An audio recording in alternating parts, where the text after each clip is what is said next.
ಅರಮನೆ ವೈಭೋಗ ನಡೆಸ್ತಾ ಇರೋ ದರ್ಶನ್ ವಿರುದ್ಧ ಮೂರು ಎಫ್ಐಆರ್, 3 ಫೋಟೋ 1 ವಿಡಿಯೋ ತೀವ್ರ ಸಂಚಲನ ಸೃಷ್ಟಿಸಿದ ಬೆನ್ನಲ್ಲೇ 9 ಅಧಿಕಾರಿಗಳನ್ನ ಸಸ್ಪೆಂಡ್ ಮಾಡಿದ ಸರ್ಕಾರ.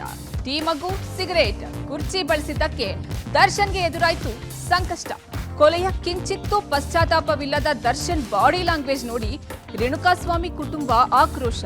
ಬೆಳಗಾವಿಯ ಹಿಂಡಲಗ ಜೈಲಿಗೆ ಶಿಫ್ಟ್ ಆಗ್ತಾರಾ ದರ್ಶನ್? ಜೀವದ ಗೆಳತಿ ಪವಿತ್ರ ಜೊತೆಯೂ ಫೋನ್ನಲ್ಲಿ ಮಾತಾಡ್ತಿದ್ದಾರಾ ದಾಸ? ಎಲ್ಲವನ್ನೂ ನೋಡೋಣ ಕರ್ನಾಟಕ ಟಾಪ್ 20ಯಲ್ಲಿ. ಪರಪ್ಪನ ಅಗ್ರಹಾರ ಜೈಲಿನಲ್ಲಿ ಕೊಲೆ ಆರೋಪಿ ದರ್ಶನ್ಗೆ ರಾಜಾತಿಥ್ಯ ಕೊಡ್ತಿರುವ ಬಗ್ಗೆ ನಿನ್ನೆ ಮಧ್ಯಾಹ್ನ ಪಬ್ಲಿಕ್ ಟಿವಿ ಸಾಕ್ಷಿ ಸಮೇತ ಸುದ್ದಿ ಬಿತ್ತರಿಸಿತ್ತು.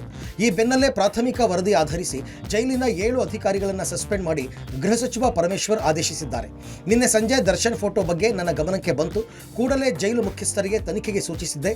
ರಾತ್ರಿ 1 ಗಂಟೆವರೆಗೂ ತನಿಖೆ ನಡೆಸಿ 7 ಅಧಿಕಾರಿಗಳನ್ನು ಅಮಾನತು ಮಾಡಲಾಗಿದೆ ಅಂತ ಹೇಳಿದರು. 2 ಜೈಲರ್ಸ್, 2 ಅಸಿಸ್ಟೆಂಟ್ ಜೈಲರ್ಸ್, ಹೆಡ್ ವಾರ್ಡರ್ಸ್, ಓರ್ವ ವಾರ್ಡರ್ ಸಸ್ಪೆಂಡ್ ಮಾಡಿರೋದಾಗಿ ತಿಳಿಸಿದರು. ಜೈಲು ಅಧೀಕ್ಷಕರನ್ನು ಶಿಫ್ಟ್ ಮಾಡೋದಕ್ಕೆ ಕ್ರಮ ತಗೋತೀವಿ. ಜೈಲಿನಲ್ಲಿ ಜಾಮರ್ ಕ್ಯಾಮೆರಾ ಹಾಕಿದ್ರು ಫೋನ್ ಹೇಗೆ ಸಿಗುತ್ತಾ ಇದೆ ಅನ್ನೋದನ್ನು ತನಿಖೆ ಮಾಡ್ತೀವಿ ಅಂತ ಹೇಳಿದರು.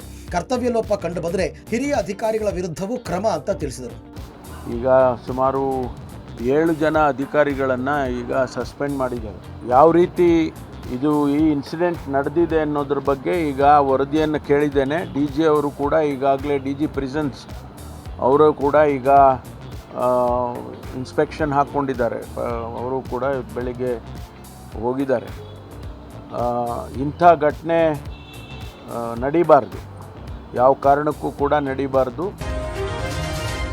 ಜೈಲಿನಲ್ಲಿ ದರ್ಶನ್ಗೆ ರಾಜಾತಿಥ್ಯ ನೀಡಿರುವ ಬಗ್ಗೆ ಪಬ್ಲಿಕ್ ಟಿವಿ ವರದಿ ಬಿತ್ತರಿಸಿದ ಬೆನ್ನಲ್ಲೇ 7 ಕಿರಿಯ ಅಧಿಕಾರಿಗಳನ್ನ ಸರ್ಕಾರ ಸಸ್ಪೆಂಡ್ ಮಾಡಿತ್ತು. ಆದ್ರೆ ಹಿರಿಯ ಅಧಿಕಾರಿಗಳ ಮೇಲ್ಯಾಕೆ ಕ್ರಮ ಇಲ್ಲ ಅಂತ ಪ್ರಶ್ನಿಸಿದ ಬೆನ್ನಲ್ಲೇ 2 ಉನ್ನತ ಅಧಿಕಾರಿಗಳನ್ನ ಸಸ್ಪೆಂಡ್ ಮಾಡಿ ಗೃಹ ಸಚಿವ ಪರಮೇಶ್ವರ್ ಆದೇಶಿಸಿದ್ದಾರೆ. ಜೈಲು ಅಧೀಕ್ಷಕ ಶೇಷಮೂರ್ತಿ, ಸಹ ಅಧೀಕ್ಷಕ ಮಲ್ಲಿಕಾರ್ಜುನ ಸ್ವಾಮಿಯನ್ನ ಸಸ್ಪೆಂಡ್ ಮಾಡಿದ್ದಾರೆ. ಜೈಲಿನಲ್ಲಿ ಯಾರು ಸಿಗರೇಟ್ ತಂದುಕೊಟ್ರು, ಕಾಫಿ, ಚೇರ್ ಯಾರು ತಂದುಕೊಟ್ರು ಅನ್ನೋ ತನಿಖೆಯಾಗ್ತಿದೆ. 3 ವಿರುದ್ಧ ಎಫ್ಐಆರ್ ದಾಖಲು ಮಾಡಲಾಗಿದೆ ಅಂತ ಮಾಹಿತಿ ನೀಡಿದ್ರು. ಇನ್ನು ಜೈಲಿನ ಎಲ್ಲಾ ಕಡೆ ಸಿಸಿಟಿವಿ ಹಾಕಲಾಗಿದೆ. ಇನ್ನೂ ಕೆಲವೆಡೆ ಸಿಸಿಟಿವಿ ಹಾಕ್ತೀವಿ. ಐಪಿಎಸ್ ಅಧಿಕಾರಿಗಳ ತಂಡ ರಚನೆ ಮಾಡಿ ತನಿಖೆ ಮಾಡ್ತಾ ಇದ್ದೀವಿ ಅಂದಿದ್ದಾರೆ. ಜೈಲಿಗೆ ಭೇಟಿ ನೀಡಿ ಪರಿಶೀಲನೆ ಮಾಡಿದ ಬಳಿಕ ಗೃಹ ಸಚಿವ ಪರಮೇಶ್ವರ್ ಈ ಕ್ರಮ ಕೈಗೊಂಡಿದ್ದಾರೆ. ಪರಪ್ಪನ ಅಗ್ರಹಾರದ ಜೈಲಿನಲ್ಲಿ ಏನು ಇನ್ಸಿಡೆಂಟ್ ನಡೆದಿದೆ ಅದರ ಬಗ್ಗೆ ಈಗಾಗಲೇ ಕ್ರಮ ತಗೊಂಡಿದ್ದೇವೆ. ತನಿಖೆಯನ್ನ ಮಾಡಿ 7 ಜನ ಅಧಿಕಾರಿಗಳನ್ನ ಈಗಾಗಲೇ ಸಸ್ಪೆಂಡ್ ಮಾಡಿದೆ.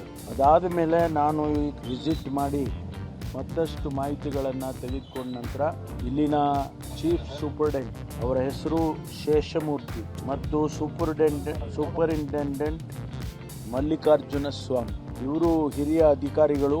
ಈ ಬಂದಿಖಾನೆಯ ಜವಾಬ್ದಾರಿಯನ್ನು ಹೊತ್ತಂತವ್ರು. ಹಾಗಾಗಿ ಅವರಿಂದ ಕೂಡ ಲ್ಯಾಪ್ಸಸ್ ಆಗಿದೆ ಅಂತ ಹೇಳಿ ಅವರಿಬ್ಬರನ್ನು ಕೂಡ ಸಸ್ಪೆಂಡ್ ಮಾಡಿದೆ. ಪರಪ್ಪನ ಅಗ್ರಹಾರ ಜೈಲಿನ ಕರ್ಮಕಾಂಡ ಬಯಲಾಗ್ತಿದ್ದಂತೆ ಕಾರಾಗೃಹ ಡಿಜಿ ಮಾಲಿನಿ ಕೃಷ್ಣಮೂರ್ತಿ ಜೈಲಿಗೆ ಭೇಟಿ ನೀಡಿ ಪರಿಶೀಲನೆ ನಡೆಸಿದ್ರು. ಬೆಳಗ್ಗೆ ಪ್ರಾಥಮಿಕ ವರದಿ ಬಂದಿದೆ ಅಂದಿದ್ರು. ಬಳಿಕ ಪ್ರಕರಣದಲ್ಲಿ ಒಟ್ಟು 9 ಜನ ಅಧಿಕಾರಿಗಳನ್ನ ಸಸ್ಪೆಂಡ್ ಮಾಡಿರುವುದಾಗಿ ತಿಳಿಸಿದ್ದಾರೆ. ಅಲ್ಲದೆ ಆಗಸ್ಟ್ 22ರಂದು ಈ ಘಟನೆ ನಡೆದಿದೆ ಎಂದಿದ್ದಾರೆ.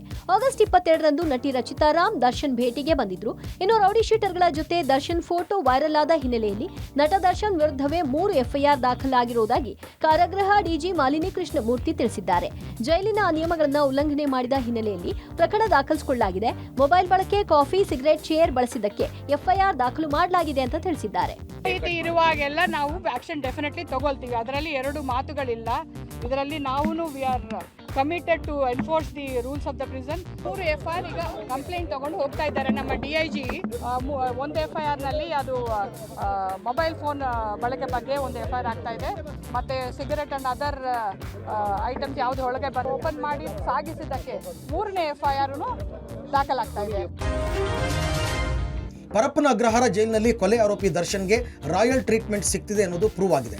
ಈ ಬೆನ್ನಲ್ಲೇ ದರ್ಶನ್ಗೆ ಬೇರೆ ಜೈಲಿಗೆ ಶಿಫ್ಟ್ ಮಾಡೋ ಬಗ್ಗೆ ಕ್ರಮ ತಗೋತೀವಿ ಅಂತ ಗೃಹ ಸಚಿವ ಪರಮೇಶ್ವರ್ ಹೇಳಿದ್ದಾರೆ. ರೇಣುಕಾಸ್ವಾಮಿ ಕೊಲೆ ಕೇಸಲ್ಲಿ ದರ್ಶನ್ ಜೈಲು ಸೇರಿ 2 ತಿಂಗಳಾಗ್ತಾ ಬಂತು. ವಿಚಾರಣಾಧೀನ ಖೈದಿಗೆ ಜೈಲಿನ ನಿಯಮ ಮೀರಿ ವಿಶೇಷ ಆತಿಥ್ಯ ಕೊಡಲಾಗ್ತಾ ಇದೆ. ಜೈಲಿನೊಳಗೂ ರೌಡಿ ಶೀಟರ್ಗಳ ಜೊತೆ ನಂಟು. ಅಲ್ಲದೆ ಧರ್ಮ ಎಂಬಾತನ ಫೋನ್ ಮೂಲಕ ಈಚೆ ಇರೋ ರೌಡಿ ಜೊತೆ ವಿಡಿಯೋ ಕಾಲ್ನಲ್ಲಿ ಮಾತನಾಡಿರೋದು ಬೆಳಕಿಗೆ ಬಂದಿದೆ. ಕುರ್ಚಿ, ಸಿಗರೇಟ್, ಟೀ ಮಗ್, ಕೈ ಕಡಗ, ಫೋನ್, ಮನೆ ಊಟ ಇವೆಲ್ಲ ವ್ಯವಸ್ಥೆ ಕೊಟ್ಟಿದ್ದು ಯಾಕೆ ಅನ್ನೋ ಸಾವಿರಾರು ಪ್ರಶ್ನೆ ಇದೆ. ತನಿಖೆ ನಡೀತಾ ಇದ್ದು ಸದ್ಯಕ್ಕೆ ದರ್ಶನ್ ಬೇರೆ ಜೈಲಿಗೆ ಸ್ಥಳಾಂತರ ಮಾಡೋದಕ್ಕೆ ಗೃಹ ಇಲಾಖೆ ಮುಂದಾಗಿದೆ. ಪರಪ್ಪನ ಅಗ್ರಹಾರ ಜೈಲಿನಿಂದ ಬೆಳಗಾವಿಯ ಹಿಂಡಲಗ ಜೈಲು ಅಥವಾ ಬಳ್ಳಾರಿ ಜೈಲಿಗೆ ಶಿಫ್ಟ್ ಮಾಡುವ ಸಾಧ್ಯತೆ ಇದೆ ಅನ್ನಲಾಗ್ತಾ ಇದೆ. ಇಲ್ಲ, ಅನುಮಾನ ಪಡೋದು ಬೇಕಾಗಿಲ್ಲ.